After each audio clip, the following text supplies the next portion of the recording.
देखिए, ये जो करेंसी नोट और बैंक नोट वाला पोर्शन है, ये 1899 में ऐड हुआ था। Added by act number 12 of 1899। IPC जब आया था 1860 में, तब ये प्रेजेंट नहीं था। इसको बाद में ऐड किया गया था। और ऐड क्यों किया गया था उसकी भी एक वजह थी। इस टाइम तक काफी सारे लोग नकली नोट बनाने में बिजी हो चुके थे।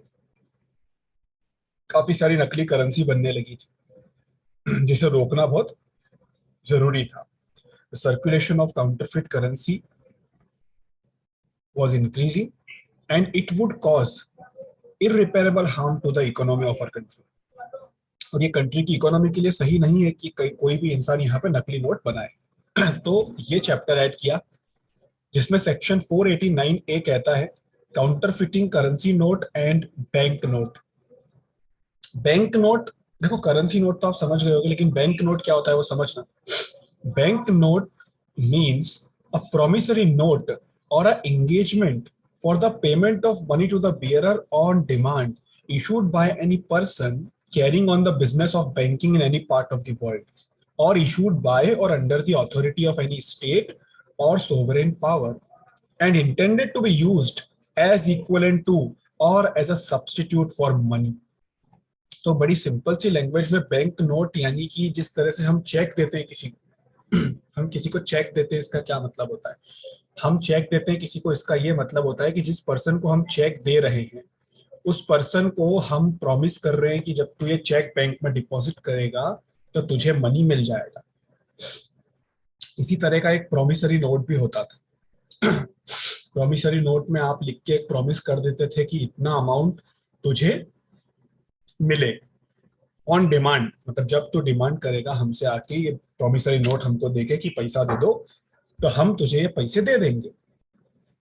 ऐसा एक प्रॉमिसरी नोट, या फिर ऐसा कोई इंगेजमेंट जिसमें आप बियरर को, यानी कि जिसको भी आप वो दोगे, वो इंस्ट्रूमेंट जिसको भी आप दोगे, आप उसे एक प्रॉमिस करते हो एक पेमेंट ऑफ मनी का।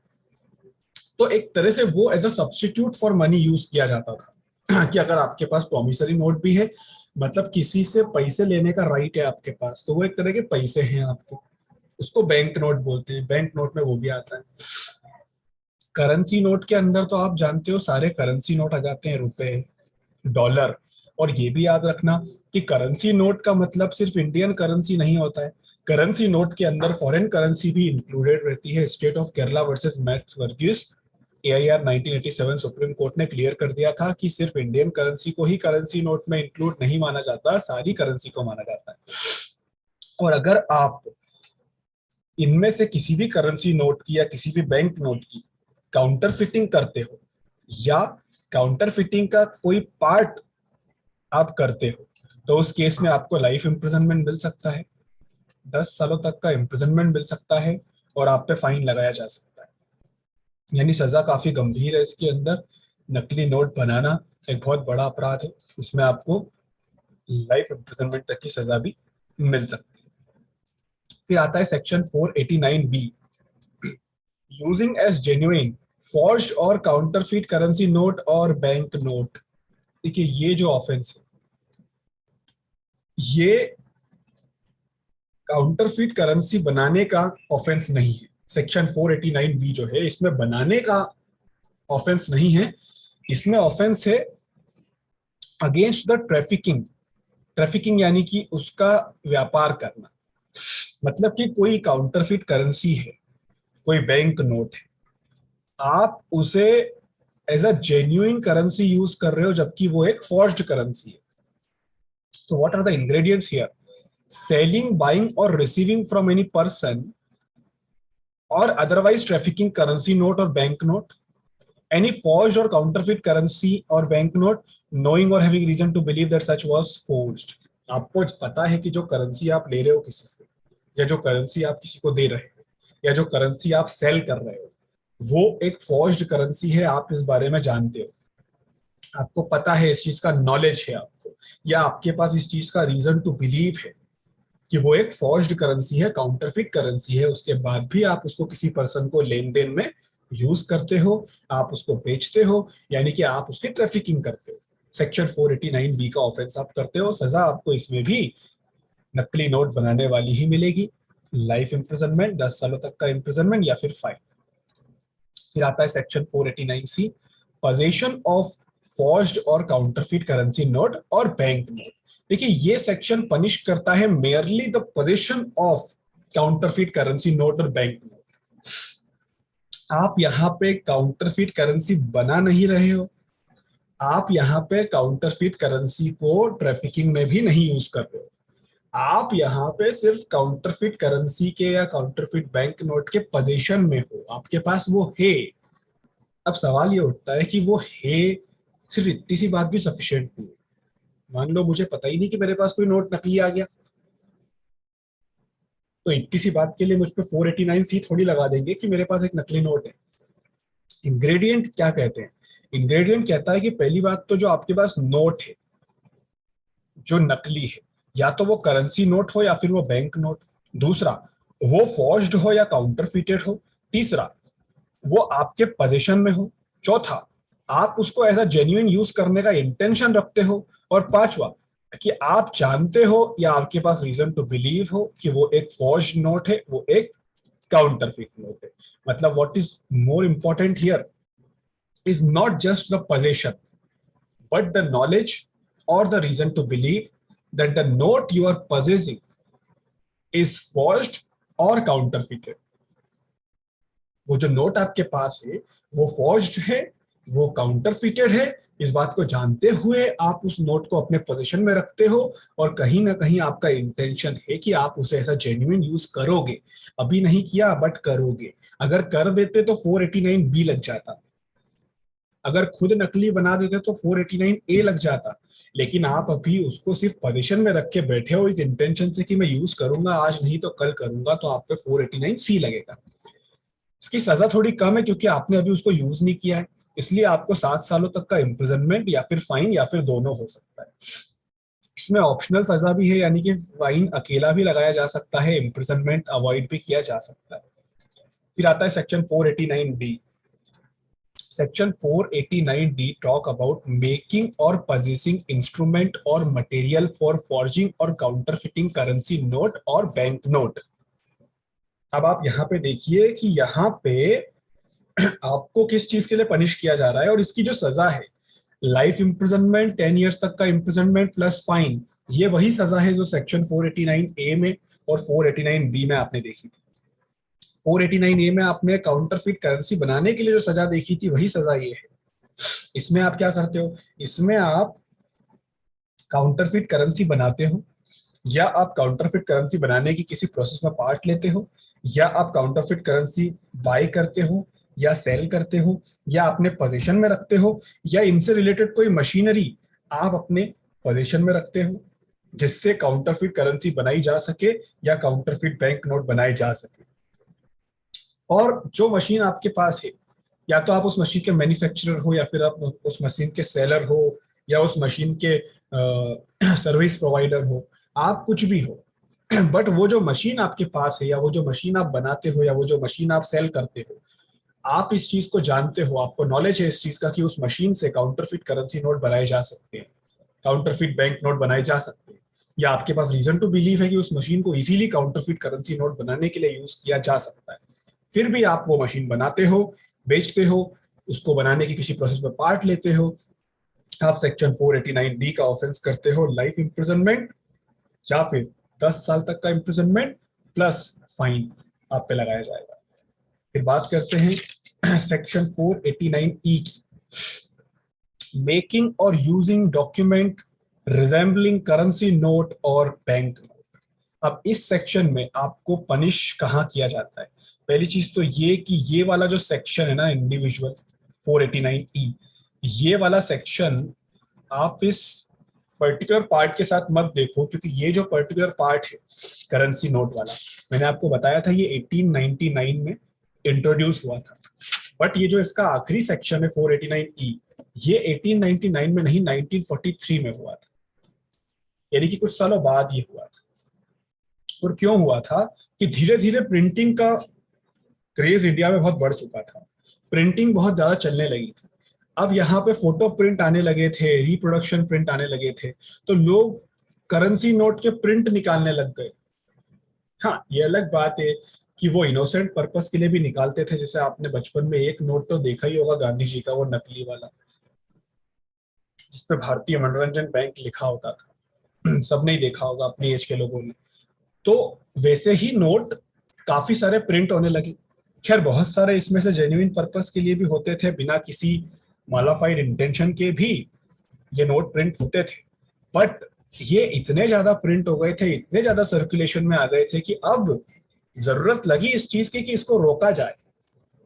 वरना कहीं ये लोग प्रिंटिंग करते करते इतनी अच्छी प्रिंटिंग ना करने लगे कि असली और नकली नोट में डिफरेंस निकालना ही इंसान भूल जाए, या डिफरेंस ही पता ना चले। तो उन्होंने इस चीज को ही ऑफेंस बना दिया कि अब आप ऐसी कोई डॉक्यूमेंट ही नहीं बना सकते जो करेंसी नोट या बैंक नोट जैसी रिजेंबल होती है। रिजेंबल होने का मतलब होता है कि एग्जैक्ट कॉपी नहीं होना चाहिए, बट उससे मिलती जुलती चीज भी नहीं बना सकते आप। एक इंडियन नोट जैसे दिखने वाला कोई चीज भी नहीं बना सकते आप। खैर, इसमें इम्प्रिजनमेंट तो नहीं लगाया इन्होंने, इसमें इन्होंने सिर्फ फाइन की व्यवस्था करी कि अगर ऐसा कोई डॉक्यूमेंट आप बनाते हो तो 100 रुपए तक का जुर्माना आप पे लगाया जाएगा। और अगर ऐसा कोई डॉक्यूमेंट का पोजीशन आपके पास मिलता है तो फिर पुलिस ऑफिसर आपसे पूछेगा कि भैया बता दो कि ये नोट किसने प्रिंट करके आपको दिया है। तो अगर बिना किसी लॉफुल कारण के आप उसको नहीं बताते हो, रिफ्यूज कर देते हो, तो उस केस में आपको 200 रुपए का फाइन देना पड़ेगा। मतलब आप देखिए, 100 रुपए का और 200 रुपए का फाइन है इसके अंदर आज तक, जो कि काफी कम है आज के हिसाब से। तो ये आप याद रखिएगा। इस पर्टिकुलर टॉपिक के अंदर सारे ही ऑफेंसेस कॉग्निजेबल थे, लेकिन ये जो आखिरी वाला ऑफेंस है 489E, बस यही एक नॉन कॉग्निजेबल ऑफेंस है इसके अंदर। ठीक है, बाकी सारे ऑफेंस इसके अंदर नॉन बेलेबल थे, बट ये सेक्शन 489E ही एक ऐसा ऑफेंस है जो इसमें बेलेबल। ठीक है, तो ये याद रखिएगा। चलिए, ये चैप्टर भी हमारा कंप्लीट हुआ। अब हम आते हैं चैप्टर 19 पे। चैप्टर 19 बात करता है criminal breach of contract of service. Criminal breach of contract of service section 490 से 492 तक है, जिसमें से 2 सेक्शन तो रिपील हो चुके हैं, हमें सिर्फ एक सेक्शन पढ़ना है। सेक्शन 490 जो इसके अंदर है वो बात करता है breach of contract of service during voyage और जर्नी, जो कि रिपील हो चुका था जब workman breach of contract act आया था 1925 में। तो इस सेक्शन को यहां से हटा दिया था, तो अब अभी हमें इसकी जरूरत नहीं है। फिर बात करते हैं सेक्शन 491 की, breach of contract to attend और and supply want of a helpless person. देखो, कॉन्ट्रैक्ट एक्ट में आपने पढ़ा होगा कि अगर किसी के साथ एक लॉफुल कॉन्ट्रैक्ट करते हो आप, किसी के साथ एक लॉफुल कॉन्ट्रैक्ट आप करते हो, या किसी इन्फेंट का या किसी सिक पर्सन का या किसी हेल्पलेस पर्सन का, infant, sick and helpless person, अगर आप इनमें से किसी के साथ कॉन्ट्रैक्ट करते हो कि आप इनका ध्यान रखोगे, आप इन्हें प्रॉपर टाइम पे इनकी जो नीड्स है, इनकी जो वांट्स है, उनका सप्लाई करो, तो आपकी एक लीगल ड्यूटी बन जाती है इनकी तरफ कि आप इनकी वांट्स को सप्लाई करो। जो भी चीजों की आपने इनकी रिस्पॉन्सिबिलिटी उठाई है आप इनको प्रोवाइड करो। और अगर आप नहीं करते हो, इन केस आप नहीं करते हो, तो उस केस में आपने ब्रीच ऑफ कॉन्ट्रैक्ट कर दिया। ब्रीच ऑफ कॉन्ट्रैक्ट के लिए कॉन्ट्रैक्ट एक्ट में तो रेमेडी होती है बहुत सारी, कंपनसेशन ले लो, स्पेसिफिक परफॉर्मेंस ऑफ कॉन्ट्रैक्ट का सूट फाइल कर दो, बहुत सारी होती है। बट क्या वहां पे कोई क्रिमिनल ऑफेंस भी बनता है जब आप इनकी ऐसी रिस्पॉन्सिबिलिटी लेने के बाद इन्हें वो इनकी नेसेसरी वांट सप्लाई करने से मना कर देते हो?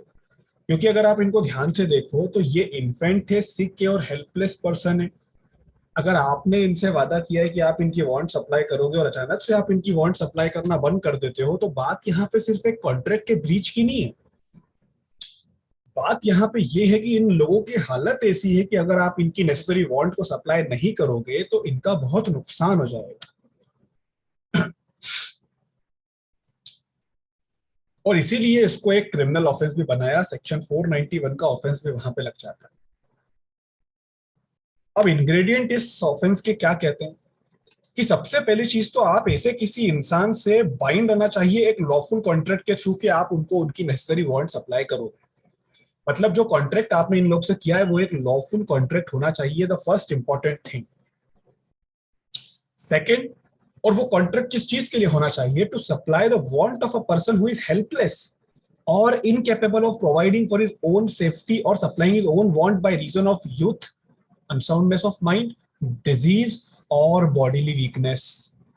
यानी पहला तो ये कि आपका इन लोगों के साथ एक लॉफुल कॉन्ट्रैक्ट होना चाहिए। दूसरा कि वो जो कॉन्ट्रैक्ट है वो वांट सप्लाई करने के लिए होना चाहिए, जरूरतों को पूरा करने के लिए होना चाहिए। और आप उनकी जरूरत पूरी क्यों कर रहे हो? क्योंकि वो एक हेल्पलेस इंसान है, वो एक इनकेपेबल इंसान है जो खुद का ध्यान नहीं रख सकता, वो खुद की नीड्स को पूरा नहीं कर सकता। सवाल उठता है कि क्यों नहीं कर सकता है? क्योंकि वो बहुत यंग है, या उसका अनसाउंड माइंड है, या उसको कोई बीमारी है, या उसको कोई बॉडीली वीकनेस है, इसके कारण वो अपनी खुद की नीड्स पूरी नहीं कर सकता है। दैट इज द रीजन कि आपने उसके साथ लॉफुल कॉन्ट्रैक्ट किया उसकी नीड्स को पूरा करने के लिए। और तीसरी और सबसे इंपॉर्टेंट चीज, आप यहाँ पे क्या कर देते हो कि जो ड्यूटी आपने ली है उनकी नीड्स को पूरा करने की, आप उस ड्यूटी का वॉलंटरी ओमिशन कर देते हो। यानी जानबूझ के आप उस ड्यूटी को फॉलो करने से ओमिट कर जाते हो, इसलिए आपने सेक्शन 491 का ऑफेंस कर दिया, जिसमें आपको 3 महीने तक का इम्प्रिजनमेंट, 200 रुपए तक का फाइन और दोनों आप पे लगाया जा सकता है। और फिर बात आती है सेक्शन 492 की, तो it talks about breach of contract to serve at a distant place to which the servant is conveyed at the master's expenses. तो इट वाज आल्सो रिपील्ड, तो हमें इसको पढ़ने की जरूरत नहीं पड़ती है। चलिए, तो एक ही सेक्शन है इसके अंदर और वो काफी इंपॉर्टेंट है, तो आप उसको याद रखिएगा। फिर बात करते हैं chapter 20। Chapter 20 is another important chapter of IPC, जो आईपीसी के खत्म होते होते एक आखिरी इंपॉर्टेंट चैप्टर आके जाता है, वो चैप्टर है chapter 20। And chapter 20 deals with the offences relating to marriage. Section 493 से लेके 498 तक है, ये टोटल 6 सेक्शन यहाँ पे प्रेजेंट है। और ये सारे ऑफेंसेस शादी से रिलेटेड ऑफेंसेस होते हैं, ऑफेंसेस रिलेटिंग टू मैरिज। सबसे पहला offence section 493। Section 493 talk about cohabitation caused by a man deceitfully inducing a belief of a lawful marriage। देखिए, चूंकि मैरिज से रिलेटेड ऑफेंसेस है, इसलिए हर सेक्शन में आपको मैरिज से रिलेटेड कुछ ना कुछ दिखाई देगा। सबसे पहला सेक्शन क्या कहता है? कोहैबिटेशन। कोहैबिटेशन का मतलब साथ में रहना।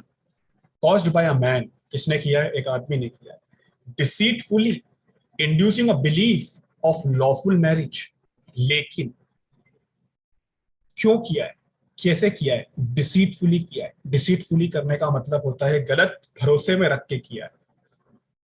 देखिए, कोहैबिटेशन का राइट किसके पास होता है? जिनकी शादी हो चुकी है। खैर, कोहैबिटेशन का राइट शादी के बिना भी होता है, जिसको हम लिव इन कहते हैं आजकल, बट अभी हम उसकी बात नहीं करेंगे यहाँ पे, क्योंकि अभी हम सिर्फ रिलेटिंग टू मैरिज वाले ऑफेंसेस की बात करते हैं। तो मैरिज होना यहाँ पे कंपल्सरी।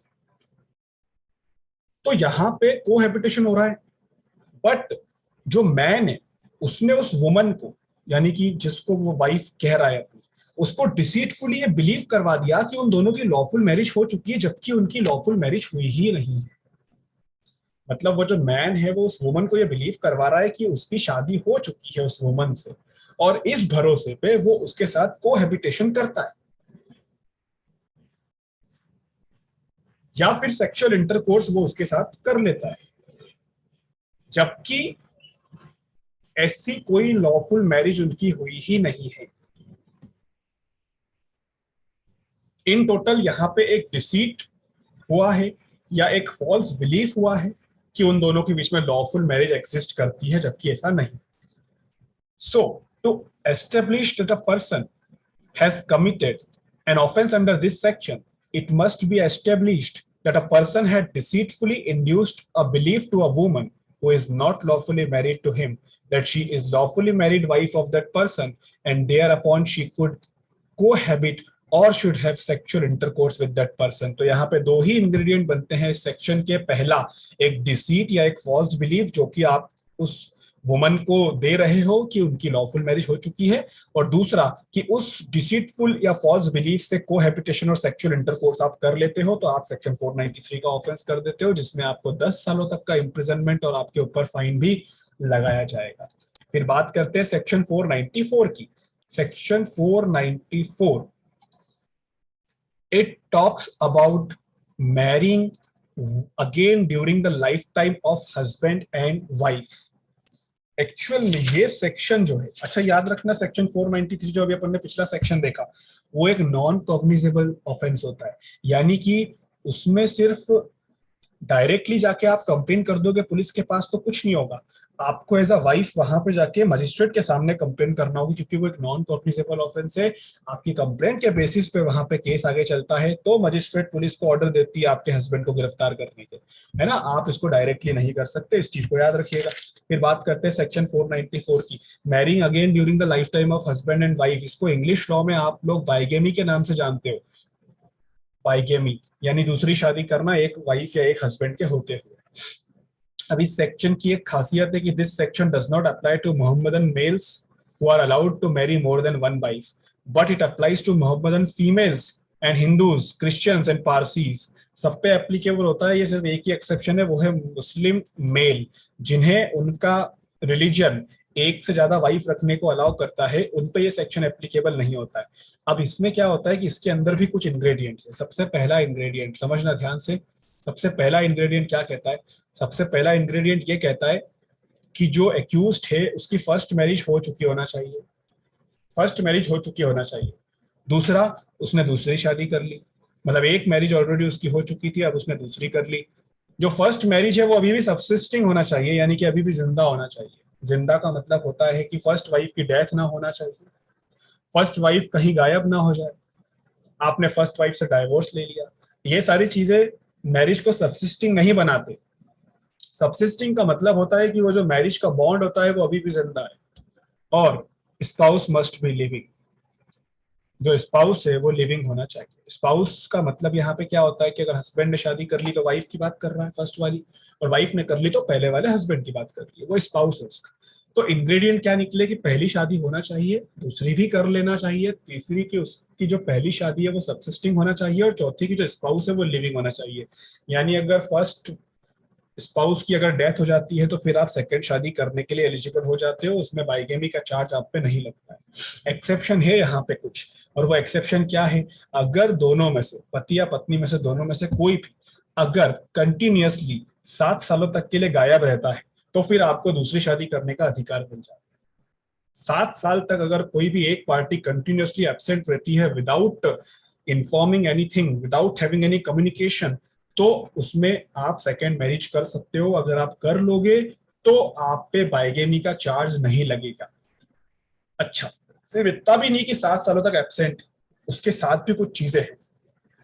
जो 7 साल तक एब्सेंट स्पाउस है उसके बारे में कोई इंफॉर्मेशन आपको नहीं मिल रही है कि वो जिंदा है या वो मर चुका है, आपको उसके बारे में कुछ नहीं पता। इनफैक्ट उसके परिवार वालों को भी उसके बारे में कुछ नहीं पता। और तीसरी और सबसे इंपॉर्टेंट चीज कि जिस नए पर्सन से, जिस दूसरी शादी वाले पर्सन से आप शादी कर रहे हो, आप उससे इस फर्स्ट मैरिज के फैक्ट बता दो कि आपकी फर्स्ट मैरिज हुई थी और 7 सालों से वो मिसिंग है, और जिसके जिंदा या मरे होने की कोई इंफॉर्मेशन आपको नहीं है। ये फैक्ट आप अपनी सेकेंड मैरिज में बता दोगे। अगर ये तीन चीज आप कर देते हो तो you are under an exception, और इसमें बाइगेमी का चार्ज आप पे नहीं लगेगा। तो 7 साल के पीरियड के लिए स्पाउस का गायब होना, तो 7 साल के पीरियड में उसके जिंदा या मरे होने की कोई इंफॉर्मेशन नहीं होना, और जो दूसरी शादी आप कर रहे हो उस स्पाउस को इस फर्स्ट मैरिज के सारे फैक्ट क्लियरली बता देना, ये तीन चीज कर देना, एक्सेप्शन में आ जाएगा। और सबसे इंपॉर्टेंट चीज की ये जो सेक्शन है बाइगेमी का, ये भी नॉन कॉग्निजेबल ऑफेंस है according to section 198 of CrPC. कोई भी कोर्ट इसका कॉग्निजेंस तब तक नहीं लेगी जब तक कि एक कंप्लेंट उस कोर्ट के सामने इस ऑफेंस की ना आ जाती है। यानी आप लोगों ने देखा होगा अपने आस पड़ोस में या कहीं भी कि कुछ लोग होते हैं जो दो दो शादी करके रखते हैं, दोनों वाइफ खुशी खुशी रहती है, तो उनके ऊपर बाइगेमी का ऑफेंस क्यों नहीं लगता है?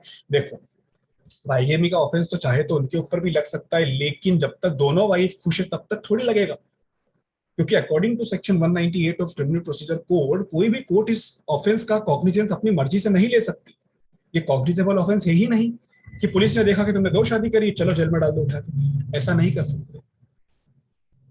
या तो उन दोनों वाइफ में बनी नहीं बिल्कुल भी और कोई सी भी वाइफ जाके कंप्लेंट कर दे, ये हो सकता है। फर्स्ट वाइफ भी कंप्लेंट कर सकती है, सेकंड वाइफ भी कंप्लेंट कर सकती है, क्योंकि बाइगेमी दोनों के साथ हुई है। अगर सेकंड वाली को फैक्ट नहीं पता है तो वो भी कर सकती है, और फर्स्ट वाली के पास तो इनहेरेंट राइट हो ही जाता है करने का। तो ये याद रखना कि नॉन कॉग्निजेबल ऑफेंस है। दूसरा, इसमें 7 साल तक का इम्प्रिजनमेंट और फाइन की व्यवस्था है। This was section 494 bigamy. अब बात करते हैं सेक्शन 495। सेक्शन 495 जो है वो बाइगेमी का ही ऑफेंस है, वो सेक्शन 494 ही है, लेकिन एक छोटे से एडिटिंग के साथ। और वो एडिटिंग क्या है? The same offence with concealment of the former marriage from the person with whom subsequent marriage is contracted. मैंने आपको भी आखिरी में एक बात बोली कि सेकंड वाइफ भी कंप्लेन कर सकती है जाके, अगर उससे छुपा के फर्स्ट मैरिज की बात उससे छुपा के शादी की गई है। फर्स्ट वाइफ के पास तो इनहेरेंट राइट होता है केस लगाने का, क्योंकि पहली शादी उससे हुई है, फिर भी दूसरी कर ली। और दूसरी वाली के पास राइट बन जाता है तब जब आपने पहली छुपा ली उससे और उसको ये बोल रहे हो कि आपने पहली शादी की है। So the same offense, that is the offense of bigamy, with the concealment of the former marriage from the person with whom subsequent marriage is contracted. Former marriage मतलब पहले वाली शादी, फर्स्ट शादी। subsequent marriage मतलब कि दूसरी शादी। तो दूसरी शादी वाली से आपने पहली शादी की बात छुपा ली है और उसको को बाइगेमी का शिकार बना दिया है, तो उसमें सेक्शन 495 आपके ऊपर लगेगा। देखिए आप, इम्प्रिजनमेंट बढ़ चुका है ऐसा करने पे आपका। 3 साल का इम्प्रिजनमेंट बढ़ गया, 10 साल हो गई सजा, और फाइन तो जो है वो तो है ही। और आप इस चीज को इस तरह से याद रखो कि this section is an extension of section 494। It is an aggravated form of bigamy, क्योंकि बाइगेमी तो बाइगेमी हो ही रही है इसके अंदर, लेकिन साथ में कंसीलमेंट वाली बात भी यहाँ पे उठ रही है। फिर आते हैं सेक्शन 496 पे। Section 496 talks about marriage ceremony fraudulently gone through without lawful marriage. आप ये जानते हैं कि एक मैरिज सेरेमनी का क्या महत्व होता है?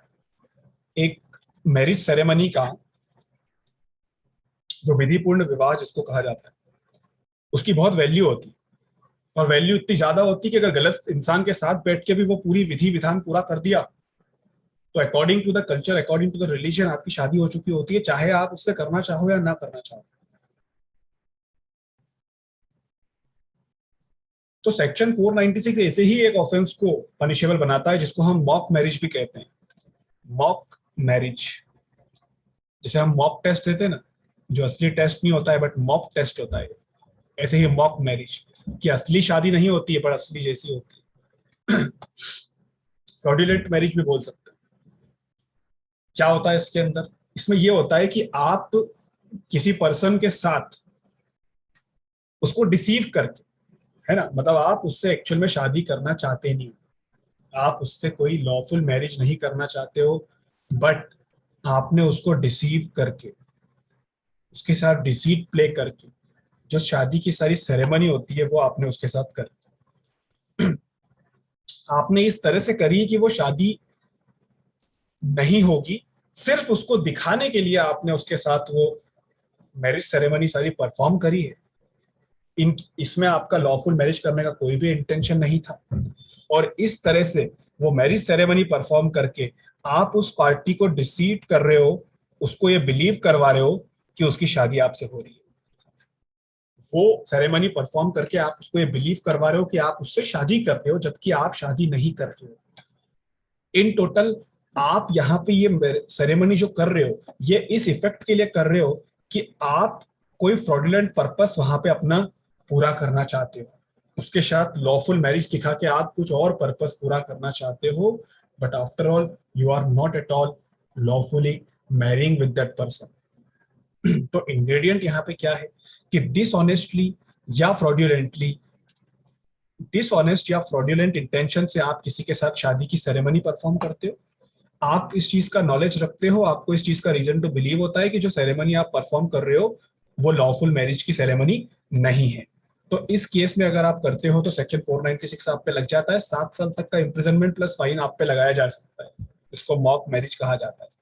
फिर बात करते हैं सेक्शन 497 की, जिसको हम एडल्ट्री के नाम से जानते हैं। काफी चर्चा में रहा था ये अपराध कुछ दिनों पहले, एडल्ट्री। क्या इसका मतलब होता है? देखिए, एडल्ट्री का मतलब ज्यादा कुछ खास नहीं था, बड़ी सिंपल सी चीज थी कि अगर आपकी शादी ऑलरेडी हो चुकी है and then to knowing this thing you have a sexual intercourse with a person, तो उसको एडल्ट्री कहा जाता है। बट हमारे इंडियन सेंस में अकॉर्डिंग टू सेक्शन 497, अगर एडल्ट्री की बात करते थे तो ये एक पूरी तरह से बायस्ड सेक्शन था जो सिर्फ एक मैन पे ही अप्लाई हुआ करता था। इसके अंदर क्लियरली लिखा हुआ है सेक्शन में आज भी। खैर आज तो ये सेक्शन अनकॉन्स्टिट्यूशनल डिक्लेयर हो गया, इसका यूज खत्म हो चुका है, बट अभी तक ये बेयर एक्ट से हटा नहीं है। तो आप उसको देखेंगे तो आपको पता पड़ेगा कि whoever has sexual intercourse with a person who is and whom he knows or has reason to believe to be the wife of another man without the consent or convenience of that man, such sexual intercourse not amounting the offense of rape is guilty of the offense of adultery। मतलब सिर्फ इंसान, सिर्फ male person के ऊपर, सिर्फ आदमी के ऊपर यह ऑफेंस लगता था कि अगर कोई मेल पर्सन किसी वुमन के साथ सेक्सुअल इंटरकोर्स करता है और वो जानता है कि वो वुमन किसी और की वाइफ है, और जिसकी वो वाइफ है उससे कंसेंट नहीं लिया आपने, या उसको इस चीज का नॉलेज नहीं है कि आप उसकी वाइफ के साथ सेक्सुअल इंटरकोर्स कर रहे हो, ये सेक्सुअल इंटरकोर्स रेप नहीं कहलाता है। बट जो पर्सन ये सेक्सुअल इंटरकोर्स करता है, वो आदमी, वो एडल्ट्री का ऑफेंस कर रहा होता है, जिसमें उसको 5 सालों तक का इम्प्रिजनमेंट मिल सकता था, या फिर उस पर फाइन लगाया जा सकता था, या फिर दोनों भी उस पर हो सकते थे। तो ये एडल्ट्री सिर्फ एक मेल पर्सन ही कर सकता था, क्योंकि सिर्फ मेल को ही यहाँ पे सजा मिलती थी। Joseph shine versus union of India वाला केस है, काफी लैंडमार्क केस 2018 का। इसमें कॉन्स्टिट्यूशन बेंच, सुप्रीम कोर्ट की, उसने इस एडल्ट्री को डीक्रिमिनलाइज कर दिया और सेक्शन 497 को अनकॉन्स्टिट्यूशनल डिक्लेयर कर दिया। आर्टिकल 14 और आर्टिकल 21 का वायलेशन इसको डिक्लेयर कर दिया, और तब से ये सेक्शन यूज होना बंद हो चुका है। नॉन कॉग्निजेबल ऑफेंस था, बेलेबल ऑफेंस था, बेल इसमें मिल जाती थी, एग्रीव पार्टी जाके इसमें केस फाइल करती थी, जो कि वो दूसरी वो हस्बैंड, कौन हस्बैंड, जिसकी वाइफ के साथ एडल्ट्री हुई है, वो इसमें कंप्लेन करता था। खैर अब तो ये अनकॉन्स्टिट्यूशनल है। फिर बात करते हैं सेक्शन 498 की, एंटाइसिंग और टेकिंग अवे और detaining with criminal intent a married woman.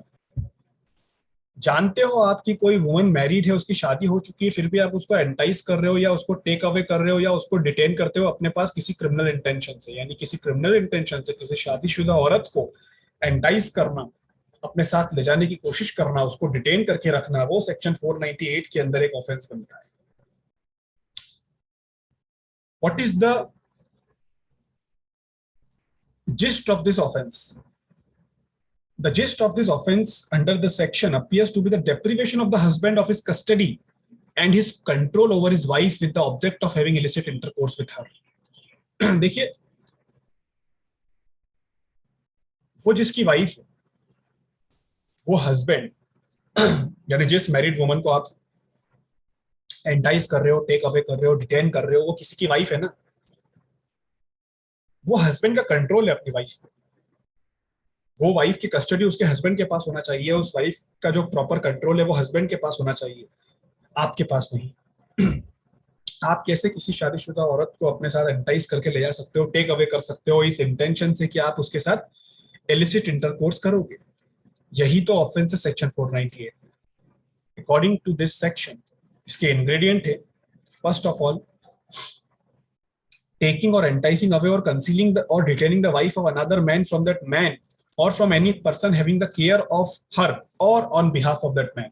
ये जो वाइफ को आप, किसी और की वाइफ को ये जो आप अपने साथ लेके भागे हो, एंटाइज करके ले जा रहे हो, कंसील कर रहे हो, डिटेन कर रहे हो, ये आप उसके हस्बैंड की कस्टडी से भी कर सकते हो या किसी ऐसे पर्सन की कस्टडी से भी कर सकते हो जिसके पास उस वाइफ का चार्ज हो। जैसे कि आप उस वाइफ को उसके मायके से भी उठा के अगर ले जाते हो, भगा के ले जाते हो, तो सेक्शन 498 आप पे लग जाएगा। आप ये डिफेंस नहीं उठा सकते कि हस्बैंड की कस्टडी से थोड़ी लेके भागे, ठीक है।